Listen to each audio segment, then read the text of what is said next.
Hello दोस्तों, मैं हूँ रेनू रवि और स्वागत है आपका साझा चूल्हा किचन में। आज मैं एक ऐसा फलाहारी लेके आई हूँ जिसे बनाना बहुत ही आसान है।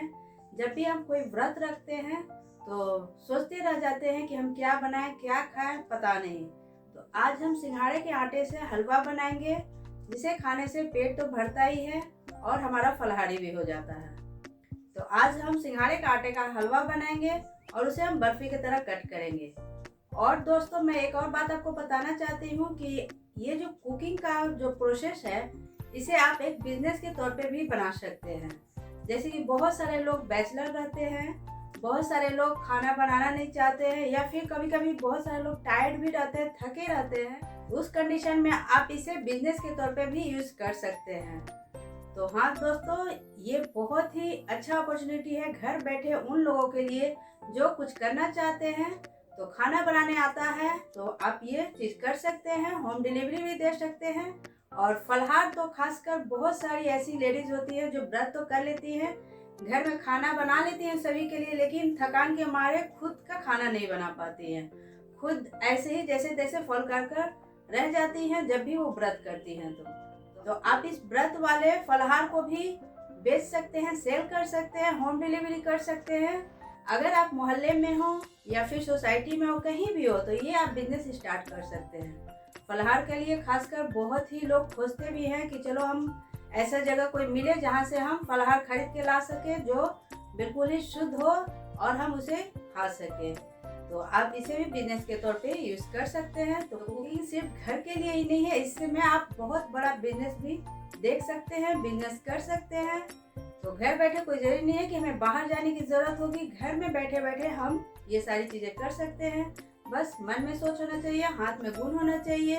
तो चलिए आज का हम फलाहार का रेसिपी शुरू करते हैं, सिंघाड़े का आटा का हलवा।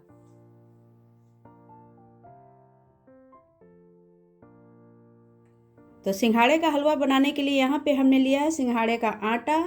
ये हमने मार्केट से ही आटा लिया है। आप चाहे तो सूखा फल भी मिलता है सिंघाड़े का, उसे भी आप खल में कूटकर और मिक्सी में पीसकर बना सकते हैं। नहीं तो इस तरह से भी अच्छे क्वालिटी का सिंघाड़े का आटा मार्केट में अवेलेबल होता है। तो यहाँ पे हमने सिंघाड़े का आटा लिया है। इसके लिए हमने लिया है यहाँ पे चीनी, घी। आप यहाँ पे ऑयल भी यूज़ कर सकते हैं, लेकिन हलवा का जो टेस्ट होता है ना, तो घी में ही बहुत ही अच्छा आता है। तो यहाँ पे हमने घी लिया है, पानी लिया है और ड्राई फ्रूट्स है। ड्राई फ्रूट्स आप अपना चॉइस के अनुसार डाल सकते हैं। अगर नहीं डालना है तो नहीं डालिए, अगर डालने की इच्छा है तो डाल भी सकते हैं। मैं तो यहाँ पे नहीं डाल रही हूँ क्योंकि मेरे बच्चे ड्राई फ्रूट डाला हुआ पसंद नहीं करते हैं। तो अगर आप ड्राई फ्रूट डाल रहे हैं तो इसे हल्के से घी में पहले फ्राई कर लीजिए, ताकि ये कुरकुरा हो जाए, क्रिस्पी हो जाए। उसके बाद इसे आप हलवा में यूज़ कीजिए।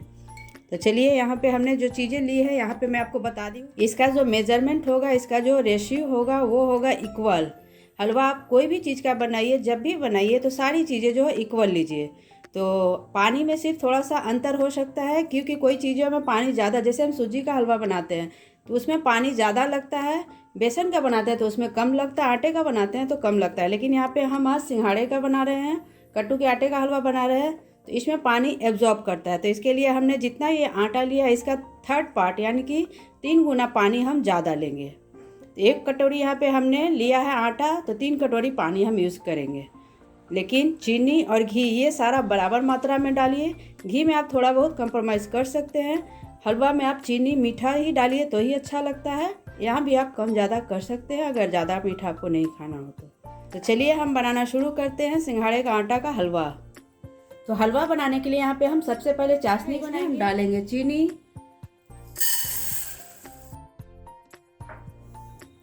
और जितना हमने चीनी डाला है इसका हम 3 गुना पानी डालेंगे इसमें। तो 3 बाउल इसमें हम पानी डालेंगे।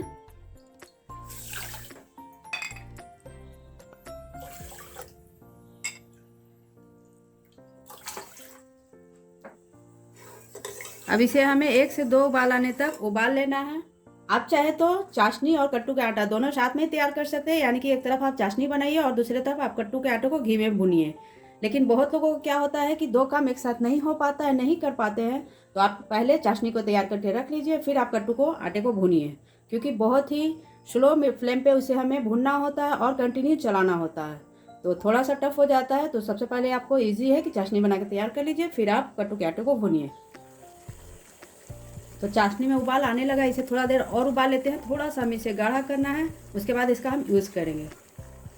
तो हलवा के लिए यहाँ पे हमने चाशनी बना लिया। अब इसे हम ढक कर रख देते हैं और कट्टू के आटे को हम भूनते हैं।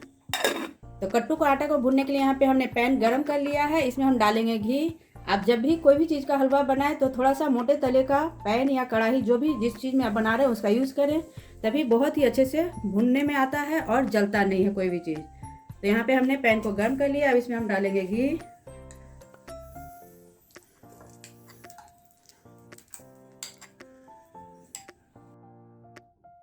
घी को हमें अच्छे से गर्म करना है। तो जब भी आप घी का कोई चीज़ बनाते हैं तो घी को अच्छे से कड़क जाने दें, तभी उसका बहुत ही अच्छा खुशबू आता है। अब इसमें हम डालेंगे कट्टू के आटा।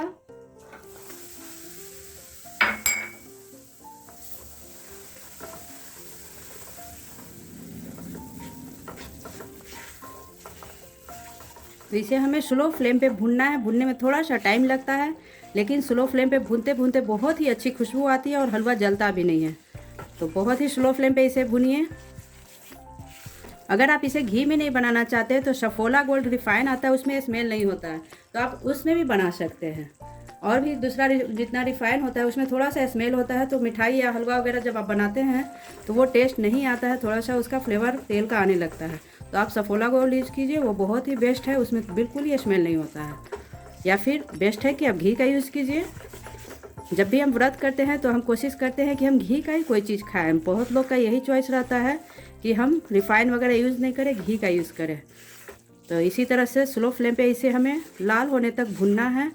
जैसे जैसे ये भुनते जाएगा वैसे वैसे आटे की बहुत अच्छी खुशबू आने लगेगी, सिंघाड़े के आटे का। और इसे लगातार चलाते रहिएगा, क्योंकि आप इसे छोड़िएगा तो तले में जलने लगता है, तो फिर कलर भी डिसकलर हो जाएगा, जो कलर हमें चाहिए वैसा होगा नहीं। तो इसे हम लगातार इसी तरह से हिलाते रहेंगे, चलाते रहेंगे।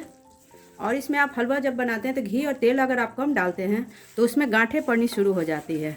और अगर आप बराबर मात्रा में डालते हैं तो इसी तरह से देखिए, ऐसे जैसा हमने बनाया है ऐसा बनेगा। बाद में पता नहीं चलेगा कि इतना इसमें हमने घी डाला है, वो सारा एब्जॉर्ब कर लेता है। भुनना भी आसान हो जाता है क्योंकि गांठें नहीं पड़ती इसमें। तो यहाँ पे हमने सिंघाड़े के आटों को भून लिया है, ये बहुत ही अच्छा भून गया, इसका कलर बिल्कुल ही चेंज हो गया और बहुत ही अच्छी घी और आटे की दोनों की खुशबू आ रही है। तो अब इसमें हम डालेंगे चाशनी। तो चाशनी हमने इसलिए बनाया है कि एक और टिप्स मैं आपको बताती हूँ, जब भी आप हलवा बनाते हैं या तो आप डायरेक्ट चीनी डाल देते हैं, पानी डाल देते हैं, हलवा बना लेते हैं। लेकिन अगर आप चाशनी बना के इसमें डालते हैं, गर्मा गर्म चाशनी डालते हैं, तो हलवा जो है या मिठाई जो भी आप बना रहे हैं वो बहुत ही अच्छा दानेदार बनता है। तो इसीलिए हमने यहाँ पे चाशनी बनाया है। अब इसमें हम गर्मा गर्म धीरे धीरे करके डालेंगे। देखिए, देख रहे हैं बहुत ही अच्छा इस तरह से दानेदार हो जाता है और इसे लगातार चलाते रहेंगे हम।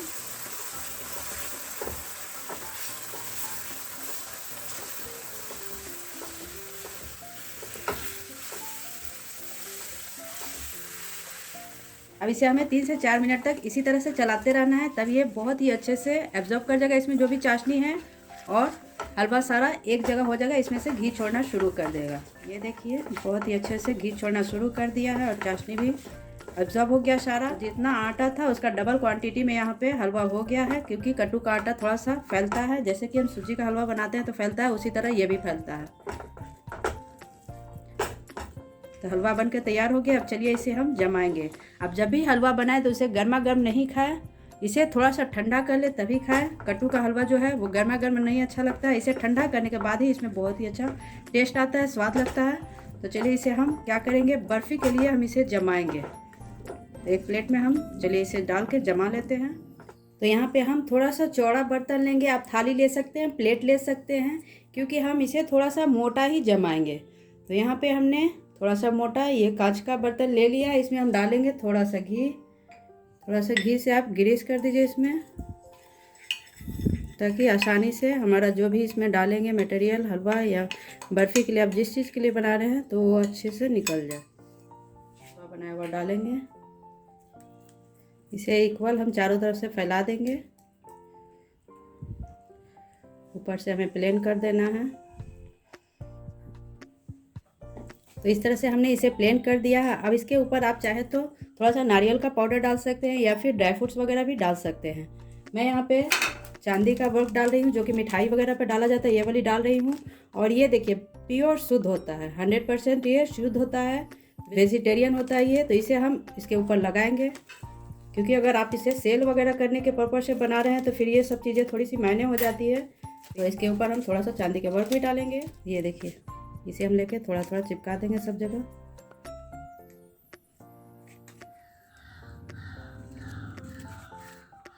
तो अब इस हलवा को हम 10 से 15 मिनट तक ठंडा होने देते हैं, अच्छे से सेट हो जाने देते हैं। उसके बाद इसे हम मनचाहे शेप में कट करेंगे। हलवा को अच्छे से हमने जमा लिया है, ठंडा कर लिया। अब इसे हम मनचाहा शेप कट कर लेते हैं।